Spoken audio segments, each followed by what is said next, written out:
Jesus Christ, Glenn. It is a massive week Big fat one. of PE class, of physical releases this week. I do wish that Jarret was here for this one. I don't envy Because you. it's outrageous. So we can whiz through them. Maybe stop on a couple of 10. No. I've done a lot of work writing all this stuff out. I'm going to say it. Strap in.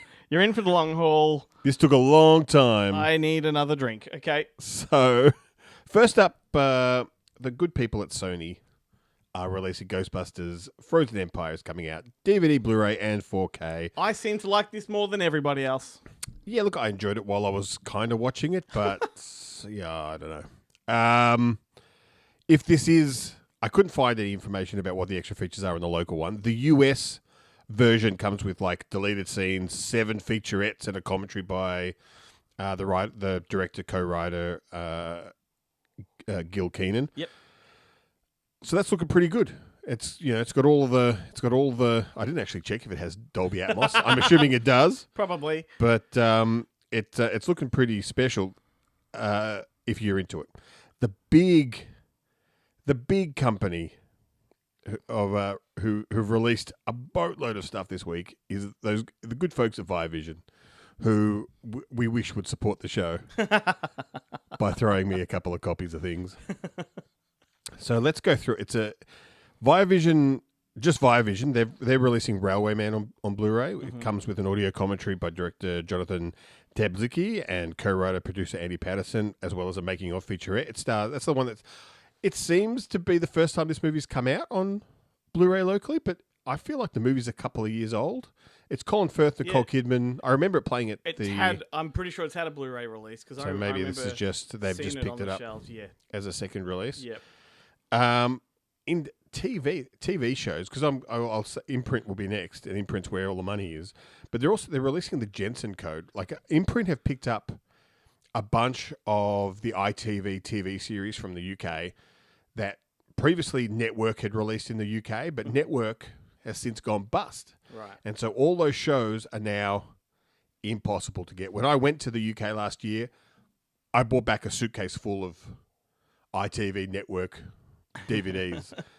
But thankfully, the ones I missed are coming out locally thanks to the good folks at ViaVision. So I'm very excited about the Jensen Code. It's like a 70s sci-fi kids thriller. Like they're all kids series from the 70s and 80s. They're great. But so the first big Imprint release this week is the After Dark. I think it's volume 4 of the After Dark neo-noir cinema. This one contains Homicide, which is a David Mamet movie, which I think is one of the few that I didn't really get into when I watched it on VHS. I'm keen to give it a rewatch. I don't mind it at all. I'm really keen to watch it again. Stars Joe Montana as a Jew, which I find funny, but once if you're an ethnic, you can play any kind of ethnic. Mm-hmm. But it does contain a new audio commentary by film historian Jim Hempel and a theatrical trailer. Also in the box is White Sands, the Willem Dafoe movie, which has a new audio commentary by DOP Peter Menzies and Roger Donaldson, the director, moderated by Gillian Wallace Horvath. That's a new one. New Heart and Soul editor Nicholas Bowman sifts through White Sands.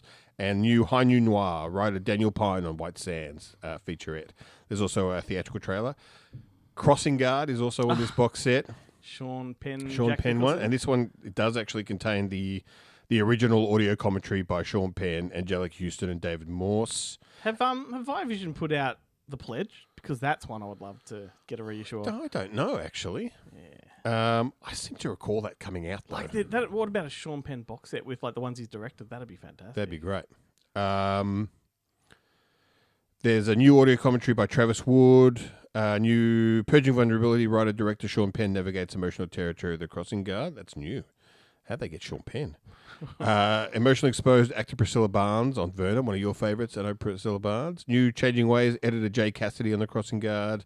Rebels Without Causes, Images of Masculinity in Sean Penn's The Crossing Guard by Kat Ellinger. Behind-the-scenes vintage featurette, theatrical trailer. Now, this one's interesting. Heaven's Prisoners. Yep.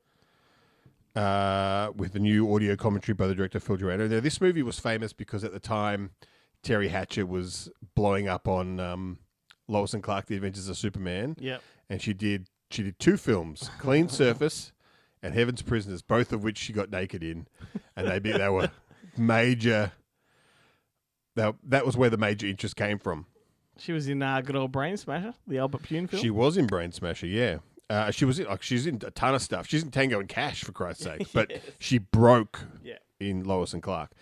But it's got a bunch of extra features. Producer Andre Morgan remembers Heaven's Prisoners, archival interviews with Alec Baldwin, Mary Stuart Masterson, Kelly Lynch, Terry Hatcher, Eric Roberts, and the director Phil Joannou. Additional archival interview with Terry Hatcher, behind the scenes. Promotional vintage featurette, theatrical trailer. There's also, the next film is Under Suspicion. Oh, that's an interesting one. Yeah, that's a... Stephen Hopkins, yeah? Yeah. And that's got audio commentary with Stephen Hopkins and Morgan Freeman. I could just go to sleep listening to that. Stephen Hopkins is the guy that came up through like Nightmare on Elm Street, and he did Predator 2, and he went on to make 24, the TV show. Like, this guy's got no one's heard of him, but he's got a lot of like a journeyman stuff behind director. him, yeah. Then for me the standout of the box set, which is Dirty Pretty Things. Yes. The Stephen Frears film. It features the archival audio commentary with Stephen Frears. It has a new interview with DOP Chris Menzies, and a behind-the-scenes vintage featurette. Didn't you recommend that once on the show? I think I actually, Rebecca, I talked about it a couple of weeks ago. Yeah. Definitely. Then we've got Fresh. Oh, I love Fresh. Not part of the box set. These are just the standalone releases. I the love 5 this of this movie. week. Yep, great So film. Fresh has a boatload of extras.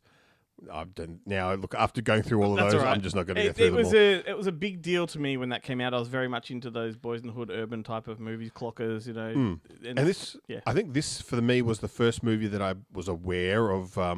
Juan Carlo Esposito, who now is in fucking everything. I know. His breakthrough came late in his career. Yeah, like he's just. The average person just knows him from Breaking Bad and Better Call Saul, but then you look at his career and you're like, I've seen that. He's been in so many. He was in Do the Right Thing. He's the crazy guy with, the hair. Well, apparently he's actually Italian. Yeah, well, it makes sense, the name. Well, no, the name is like Latin, like his father and stuff are like. Yeah, like, you're right. It's like they're like of Spanish Latino origin, but he was born in Italy. They moved to Italy. He was born there, and so speaks Italian. Okay. He's like, I saw this interview with him going like, no one knew what to do with me or how to deal with me because my name's Juan Carlo. Yeah. And I look Puerto Rican and I'm living in America, but I'm Italian. Also coming out, this is a very special film in my adolescent development, Rambling Rose with Laura Dern and Robert Duvall and Lucas Haas. Mm-hmm. That's got a bunch of extras in it as well. Then there's also Secretary. Yeah, overrated. To be honest, I bought it day one. You bought it because of the cover. No, I bought it because I was genuinely interested to see it. The cover certainly didn't hurt, and I always liked Maggie Gyllenhaal. Yeah. But I never actually bothered watching it, which is weird. And there was I've had issues with.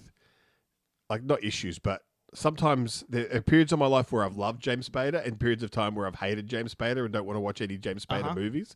And this was just happened to be during a down period. Okay.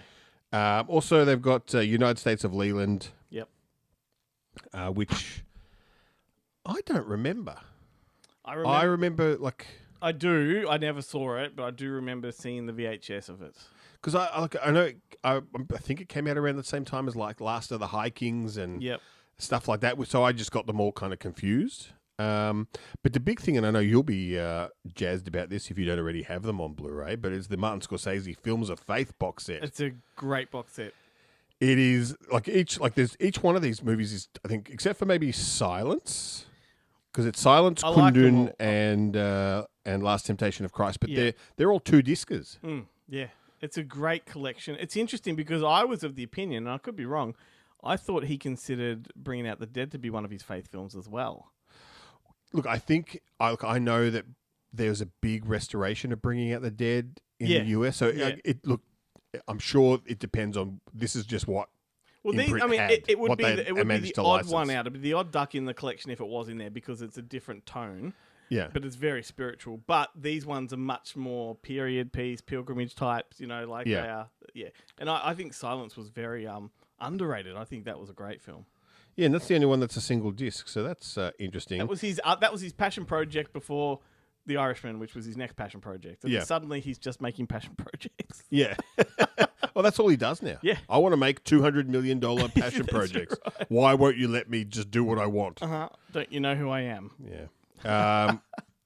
StudioCanal has a couple of interesting DVD, Blu-ray, and 4Ks out this week. They've got Delicatessen.